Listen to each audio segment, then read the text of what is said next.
Hello everyone, good afternoon. This is James live from Kalkine Media Studios in Sydney, and you're watching the early trades.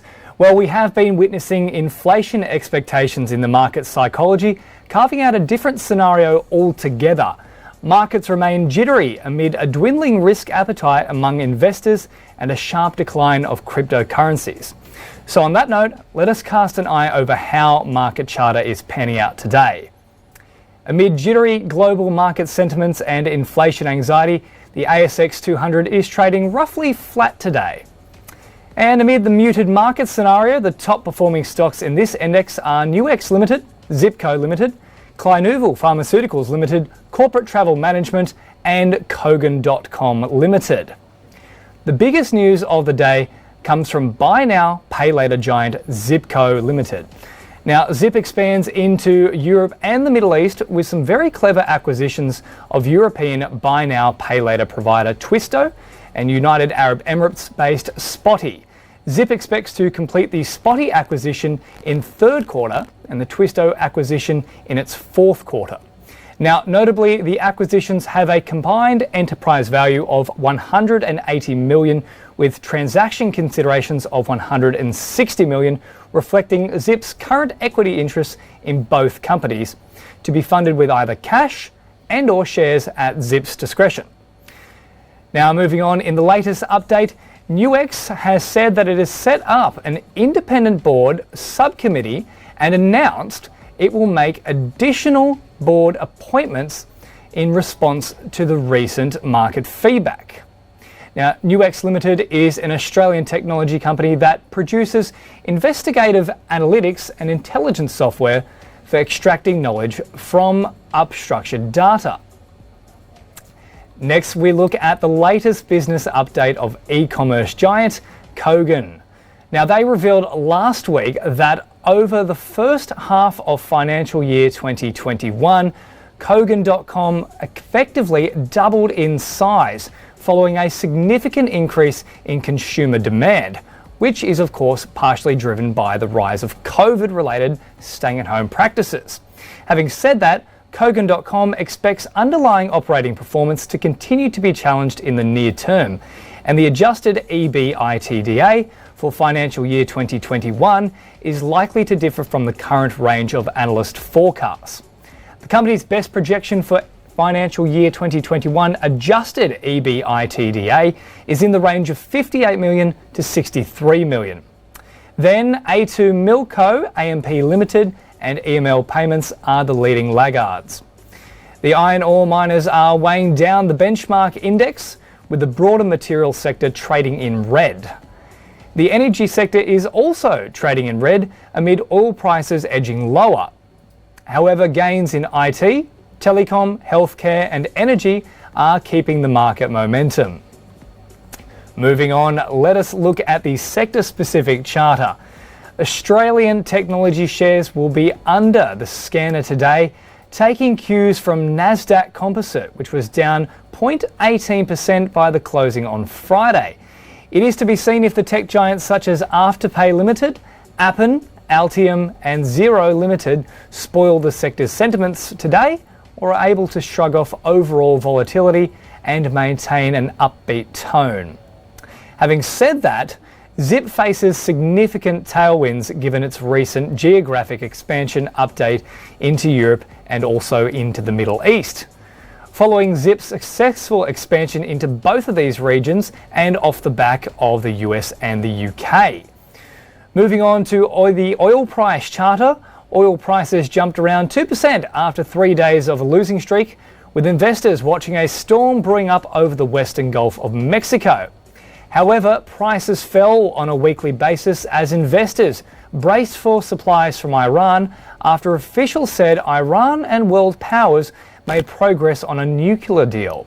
Of course, we are still seeing some serious issues in the US though with a fuel shortage. Brent crude futures rallied to close at US dollars 66.44 a barrel, while US West Texas Intermediate crude futures closed at US 63.58 a barrel. Australian energy producers such as Oil Search Energy, Woodside Petroleum Limited and Santos Limited are all trading in the green zone. Then in the yellow metal space, gold prices inched lower on Friday as robust US manufacturing data helped the dollar rebound from the lower levels. However, the yellow metal was still able to register a third straight weekly gain. Spot gold eased to 0.1% to just US $1,876.42 per ounce, but prices marked a 1.9% weekly gain. However, major Australian gold miners such as Nuix Ltd, Gold Resources, Remlius Resources, De Grey Mining Limited are all trading in the green today. Let us move on to miners space. Asia's iron ore benchmark marked its third closing day on Friday, its second consecutive weekly fall as the largest steel producer. China has also stepped up efforts to cool a soaring demand-driven rally in material prices. And for iron ore futures for September delivery on China's Dalian commodity exchange, they closed daytime trading 3.4% lower at 1,096.50 yuan a tonne. It had fallen 5.4% last week, the steepest drop since mid-March. And on Friday, copper prices fell further on the back of profit booking, while some worried about threats by top consumer China to curb surging commodity prices. With iron ore and metals prices taking a correction, Australian miners such as BHP Group Limited, Rio Tinto and Fortescue Metals Group Limited are taking a hit in today's session. And now, before we move on to the ASX listed stocks that are trending today, let's take a small break, but don't go too far. I'll be back with you in just a moment right here on Kalkine Media.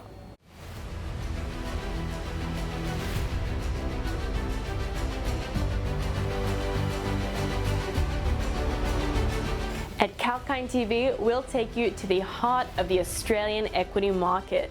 We'll bring you breakthrough stories that highlight volatility, as well as tailwinds building across the length and breadth of markets.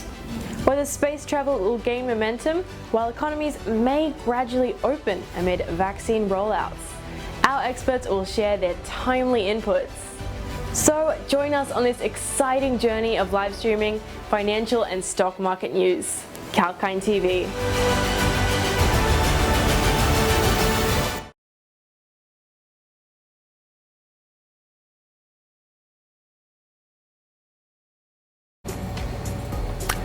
Welcome back to the Early Trade Show. Let us now look at the other major newsmakers in the Australian share market today. Synlite Milk Limited on Monday said that it has downgraded its full-year financial year 2021 guidance on account of the expectations of shipping delays and lower prices for ingredient products.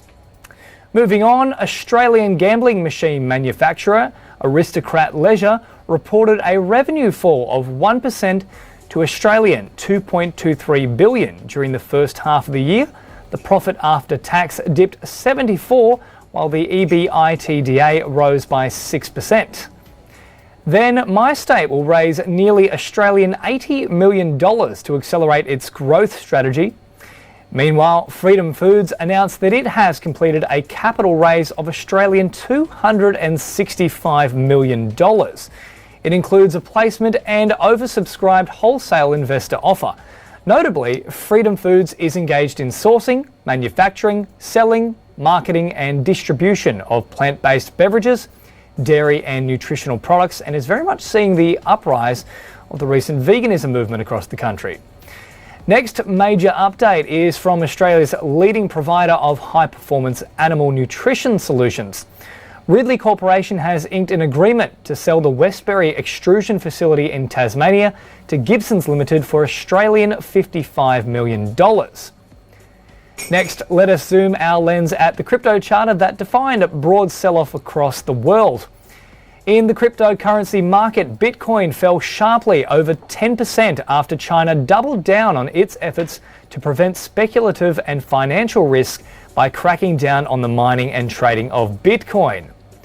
Bitcoin fell 11.5% to US $35,952 per coin, with its peers Dogecoin losing 11% to US $0.303, and Ethereum falling 9% to US $2,095.5. On Thursday, the Fed flagged the risk cryptocurrencies pose to financial stability, while the US Treasury Department called for new rules that would require large cryptocurrency transfers to be reported to the IRS. Moreover, last week, SpaceX CEO and Tesla founder Elon Musk proposed audits of renewable energy by Bitcoin miners. Musk said that these audits would satisfy growing concerns regarding the harmful effects Bitcoin mining is having on the environment. And now, before we move on to the important news updates, let's take a small break, but don't go too far, as I'll be back with you shortly right here on Kalkine Media.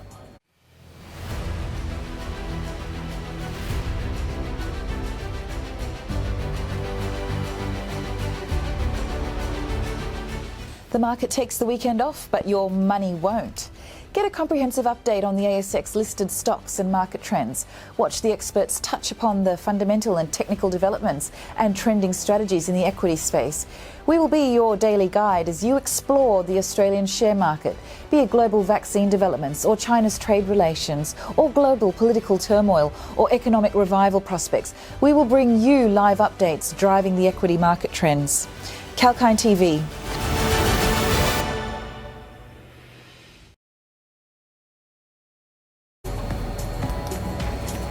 Welcome back to the Early Trade Show.